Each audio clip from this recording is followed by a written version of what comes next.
Hi, I'm Merrisa from GAIA Africa, coming to you on day one from the INC5 in Geneva, Switzerland. So today marked the first day of the INC 5.2. The stakes and the nerves are high, heading into what is supposed to be the final scheduled rounds of the Plastics Treaty negotiations. And the question on everyone's mind is, will world leaders deliver a treaty that the world urgently needs? We were warmly welcomed by the sounds of traditional Swiss alpha horns that brought a sense of renewed hope in the air, marking Geneva as the birthplace of modern multilateralism. The opening plenary today started on the note of opening statements, firstly delivered by the INC chair, that acknowledged the vital role that we as observers play in this process. He then directed his attention to the real decision makers in the room, responsible for the make or the break of this treaty. He also boldly stated that we have not just come here to review a document, but to rather change the course of history. The urgency is real, the evidence is clear, and the responsibility is on us to get a deal over the line. But, and a huge but, is that we cannot forget that no deal at this stage is better than a bad deal. We also heard from the State Secretariat and Director of the Federal Office of Environment in Switzerland.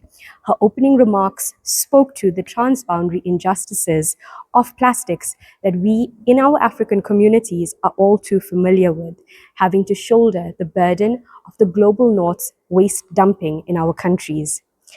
It was not long before the INC chair, during this opening plenary, began setting the wheels in motion on the organization of work over the next 15 days to deliver a treaty that the world is waiting upon. His interim goal looks like this currently, is for us to have an assembled text by this Friday that will provide a snapshot of the negotiations and its status thus far. However, we quickly saw Saudi Arabia trying their tactics again by calling for any discussions on plastic production and supply to be entirely removed or discussed in unofficial meetings, given their long-standing disagreement with this article and due to their vested interests during the opening plenary. This futile request was powerfully drowned out by the interventions and voices from observer groups representing the International Alliance of Waste Pickers, the women's major groups, the Break Free from Plastic Movement, the Youth Plastic Action Network, the Scientist Coalition, as well as the UN Office for Human Rights.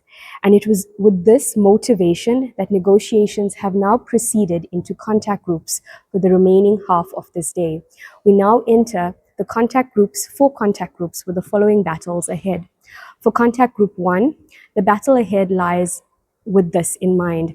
We have the will of over 100 countries that are currently calling for a strong rein on production reduction, as well as trying to phase out chemicals of concern and products for that matter.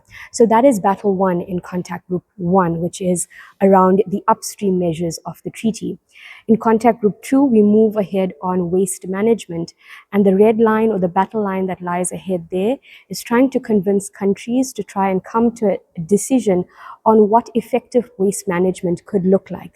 That is by prioritizing reuse and refill solutions and firmly rejecting obsolete and the so-called techno fixes or false solutions such as waste to energy, energy recovery, and chemical recycling. With regards to contact group 3, which is dedicated to finance, the battle line here lies to gather more support for the African Group of Negotiators' proposal on a dedicated multilateral fund that will truly be powerful to implement the control measures of the Plastics Treaty. At INC 5.1, we saw more than 150 countries backing the African Group's position on a dedicated fund to address the plastics crisis. And what lies ahead for us in contact group 4, and this is something that is really important, is for contact group 4 to come to a decision that will enable effective decision making at the plastic COPs when it is time for us to actually get to that phase.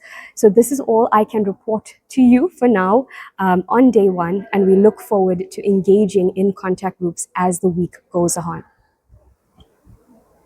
For more updates, you can be sure to stay tuned to all of our social media channels.